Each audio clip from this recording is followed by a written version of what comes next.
और उसके बाद ये मंजूर भाई के हवाले करूंगा कि बुलंदी का नशा संतों का जादू तोड़ देती है, हवा उड़ते हुए पंछी के बाजू तोड़ देती है। बुलंदी का नशा संतों का जादू तोड़ देती है, हवा उड़ते हुए पंछी के बाजू तोड़ देती है। अरे अब तो थोड़ा प्यार बढ़ाओ मेरे यारों, क्योंकि किसी खास मौके पे दवाएं भी अपने घुंघरू तोड़ देती है। मैं चाहता हूँ एक बार मोहब्बत में दोनों हाथ खड़ा कर दीजिए, जोरदार ताली बजा दीजिए राहुल सिंह।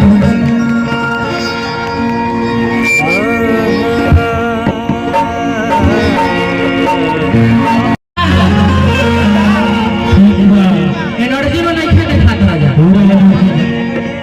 क्या भैया, एनर्जी में नहीं खेले खाता अब इसे बढ़ के देखा तो बताइए इतना बढ़िया बढ़िया कलाकार आए बड़े इतना बढ़िया से मंच करो तो इतना चिल्ला चिल्ला के गाओ तो राव लोग एगो तालियों नहीं से बजाओ तो एक बार अपने नहीं बसियो तो ताली बजाओ तो भैया हो अरे बताओ ए बच्चा मैंने कहा खाना पीना खाई बड़ा एनर्जी नहीं थे रोवे के कहत नहीं रोवे के एनर्जी नहीं थे दांत दलागा तो कहां चल गई बा खाना खा के एक बार जोरदार ताली बजाओ तो एक बार जोरदार ताली बजाइए फिर उठिए प्लीज।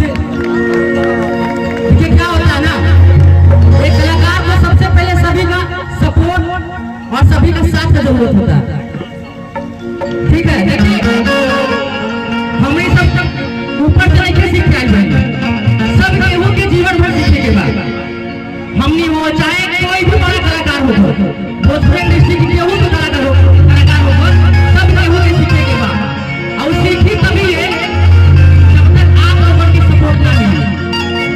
आप लोगों के सपोर्ट की बेटा के मिली ना हो मिली ना, एक बार जोरदार तालियां बजाओ तो चलिए आइए।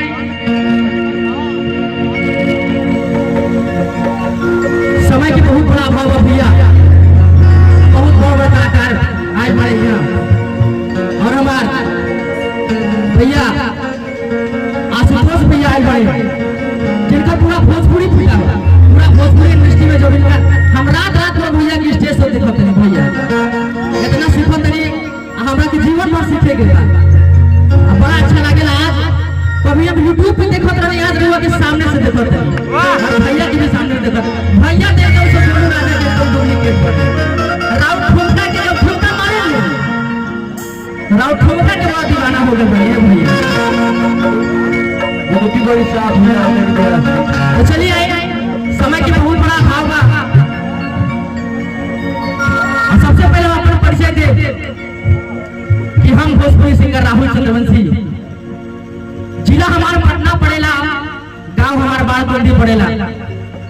और आज बड़ा ही सौभाग्य की बात बा कि आज भोजपुरी के सुरीले गायक हमारे मर्द सिद्धार्थ भैया जी के तिलक समारोह में हमरा के आवे के मौका मिलल और भैया के आशीर्वाद से राव लोगन के प्यार और सपोर्ट से आज कुछ हमरा के मंच पे कुछ बोले और कुछ गावे के मौका मिलल भैया, बड़ा ही अच्छा लगा था। कभी जीवन में सोचत रहनी कि बलिया में हमरा के कार्यक्रम करे के मिली कि ना, पर आज सौभाग्य देखी कहा जरा समय के वेट करे के, पर आज समय के वेट करी आज हमरा के बागी बलिया में आवे के मौका मिला। तो सबसे पहले एक कार्यक्रम में जितना भी हमारे उपस्थित हमारे गार्जियन हमारे चाचा हमारे भाई हमारे छोट भाई हमारे दादी हमारे फुआ हमारे बहन और हमारे चाची और हमारे भैया लोगों जे भी आएगा सब केहू की है राहुल चंद्रवंशी ये मंच के माध्यम से गोर छुए गोर लगाता है। एक बार दोनों हाथ उठा के ताली बजा के आशीर्वाद दें। ऊपर के सब के पास अगर एक एक लोग अगर गोर छुए तो बड़ा देर हो जाएगा, तो यही से आप सबके गोर छुए के बाद और एक हमारे म्यूजिशियन टीम के लिए बात जोरदार ताली बजा दीजिए, बड़ा अच्छे बजा रहे हैं, क्या बात है। तो चलिए देखिए भक्ति गीत तो हो गई बा और आप सबके बीच में वो छोटा सा लाइन बोला भैया हो। अरे चुनरी तुम्हारे माथे में बा अरे दर्शन तुम्हारे हाथ में बा अरे देता आशीर्वाद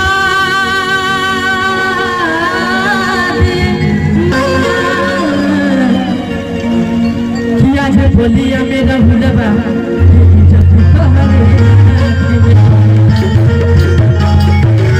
क्या बात है। देखिए आज तिलक समारोह बा भैया के, तो तिलक समारोह में वो गाना हो भैया, अरे भैया लेकर पगले करा हो, अरे परतन ले आवे तो बोले के करा हो। भैया के साथ भैया के तिलक चढ़ गई बा। अब भैया के साले साहब यहाँ पास हैं? हाँ भैया के साले साहब नहीं है, हैं कहाँ है? ऐसा होने वाले हैरान बार रहे दिखो ना बात करके बिजी बार चलिए आई कहे की बात। अरे भैया के सर अपना गले करा हो, अरे परतन ले आवे तो बोले के करा हो। अरे बड़ा तन चढ़ावे में साटू कर कुकुरता कोता, अरे बड़ा तन चढ़ावे में साटू कर कुकुरता कोता। अरे देखत रही हा भैया, अरे देखत रही हा आशुतोष भैया सरवता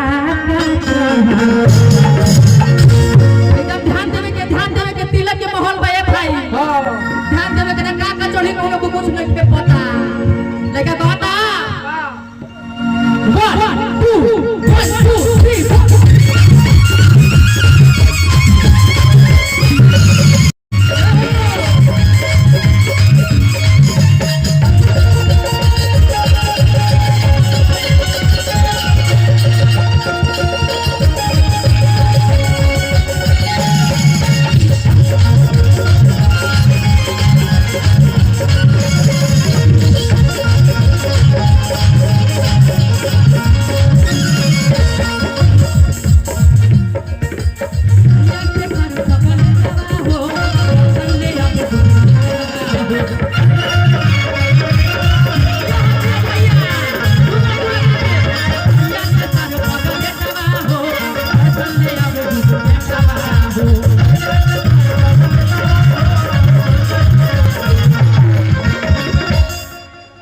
अरे बरतन चढ़ावे में टुकुर टुकुर छोड़ता।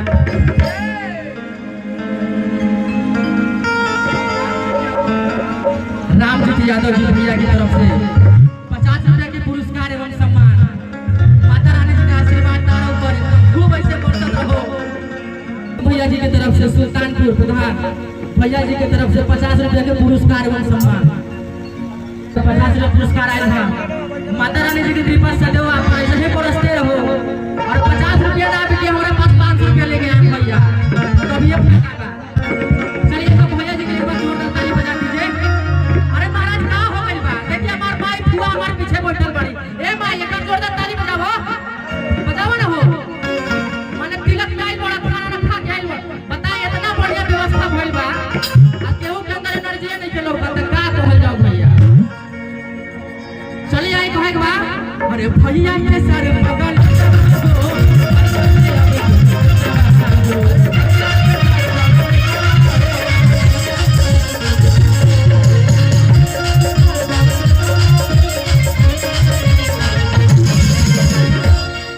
अरे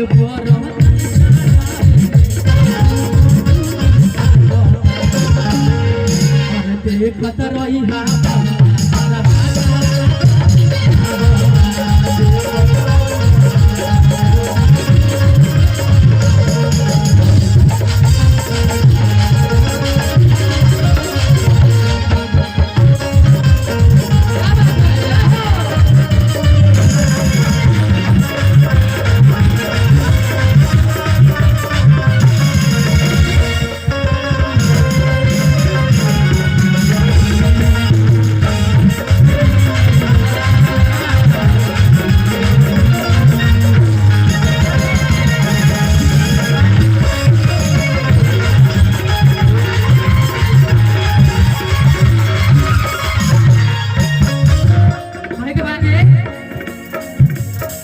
से करार करवा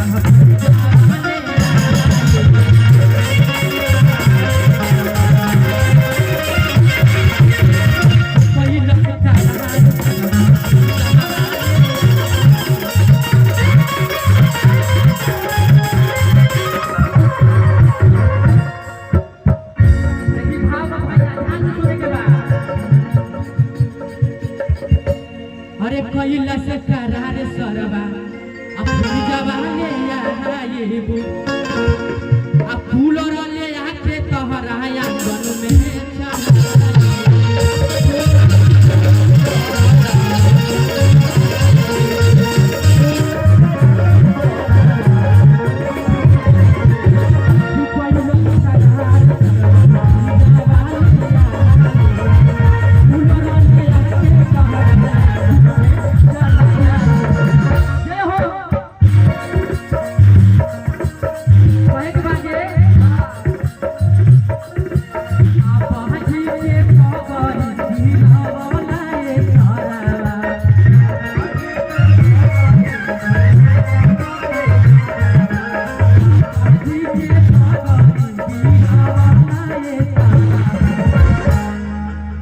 अरे देखत रही हा भैया तोरा भागा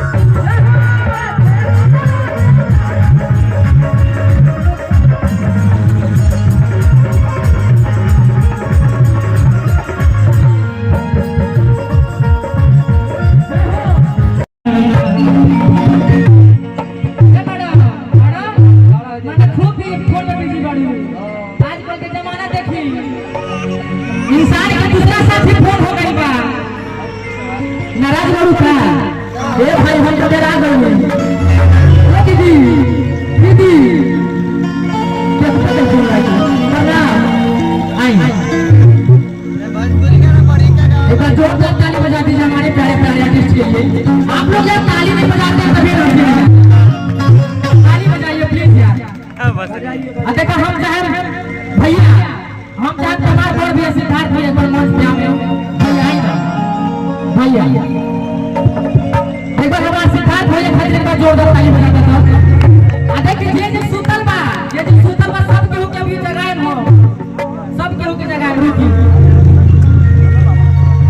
ए सेरा गवा आई भाई कृष्णा भाई राहुल भाई